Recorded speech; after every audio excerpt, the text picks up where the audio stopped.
how to display a card with their feet. This behavior can be a little bit more complicated, so I wouldn't recommend using it as one of the first behaviors that you decide to teach your bird, just because there are a lot of little steps involved and it can get really confusing for a bird that isn't used to the concept of training as a whole. That being said, if you do have a couple of tricks already under your belt and you're just looking for something new to advance to, this could definitely be a great next step for you. This trick is one that not every single bird can do. Not every single parrot is capable of holding things in their feet. While they do have zygodactyl feet that are designed to be able to grip and hold and climb, it doesn't mean that every single parrot can, especially the smaller guys like budgies and parrotlets. They just don't often want to hold things in their feet, which can make this trick a lot more complicated. You do also have to be very careful with what you are asking your bird to hold in their foot, because parrots do have very sensitive legs. They aren't as strong as a hawk or an eagle. Their leg muscles are not adapted for those sorts of things and carrying lots of weight. So you do want to make sure that whatever object you're asking them to hold is something that they are physically capable of doing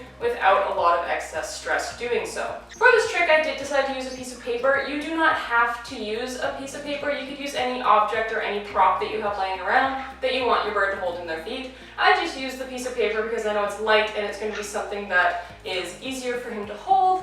And for most of this trick, I'm working on teaching you to flip the object over. If you do want to learn on how to just get the bird to hold something in their foot and not focus so much on their capacity to flip it over and display the correct side of a card, you should skip to just about halfway through this video, where it will then just go over encouraging them to put their foot towards the object and properly holding it. So in order to get started here, we're going to need our props. So I'm not using anything fancy. It is just a plain piece of printer paper that I'm going to fold a couple times to create some uniform rectangles. They don't have to be identical, but I do want to cut them somewhat similar in size because birds do struggle with generalizing their behaviors to different objects. So the more similar all these squares look, the better it's going to be for the bird to understand the behavior when you have to switch cards. The reason why I need so many is because part of the process is learning to pick them up, and your bird is likely going to chew these to pieces when they're figuring out what to do initially. So you're going to want to have a lot of duplicates ready so when a card gets too chewed up, you can switch it out for a fresh one and not have to worry too much. This step here, I started adding dots onto the cards.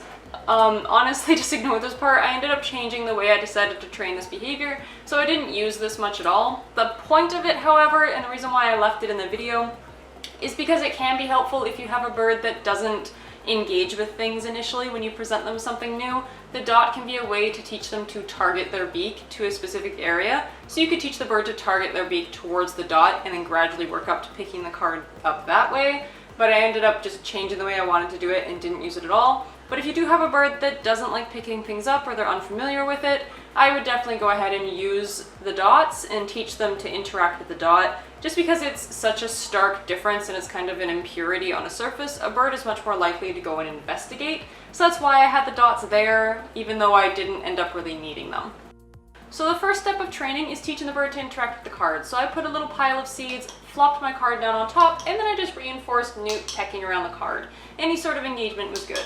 Newt already knows how to do a couple behaviors with retrieval, so it was pretty quick for him to pick up on this. I ended up holding the card in front of him and just reinforcing anytime he pecks it, looks at it, and engages with the card. I ended up running into some problems up here because Newt is now learning to pick up the card. I put it down. Every time he lifts it up, he gets a reward. Great!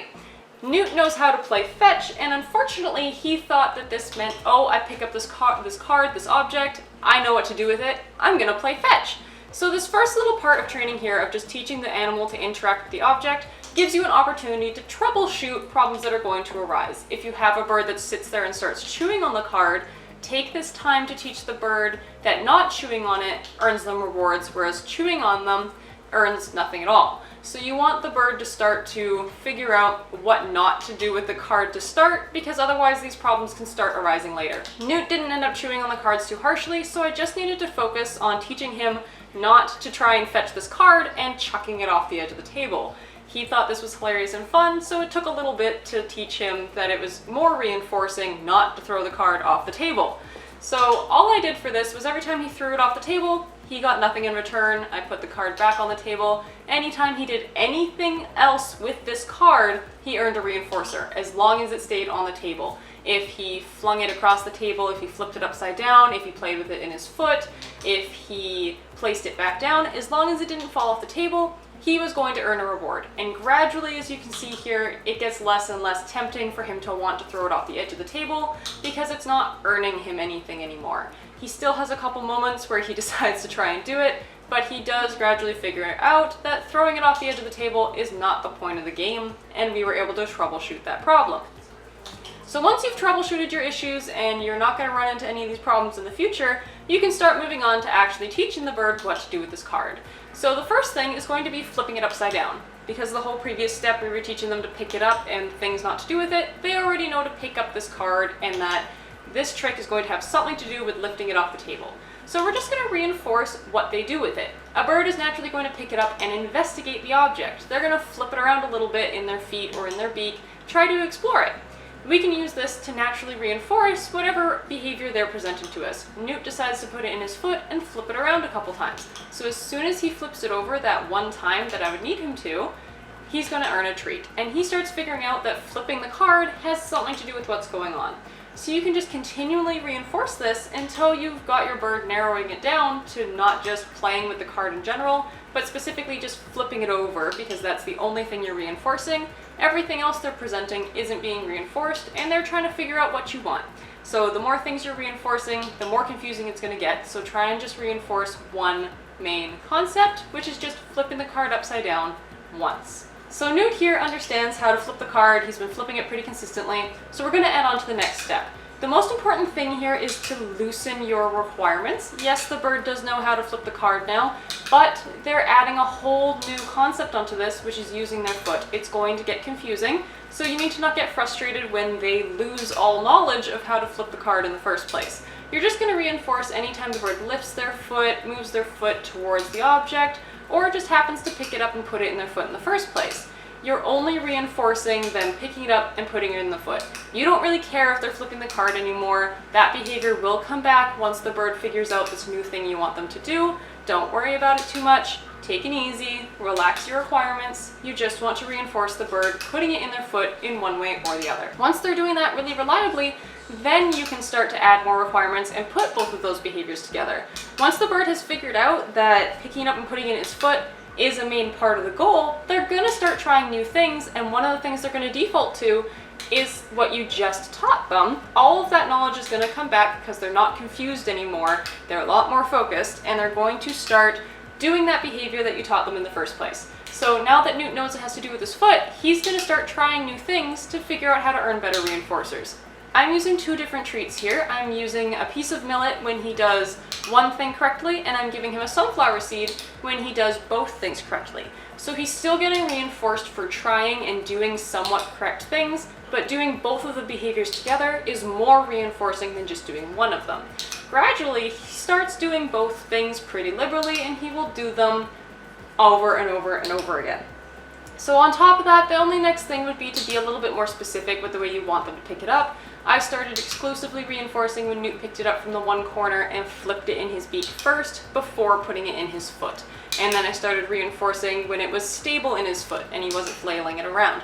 And you're just going to keep reinforcing the sort of calmness and the stability with them picking it up and moving it in very precise ways, instead of the sort of chaotic mess of just flailing it around and hoping that they're going to earn a reward.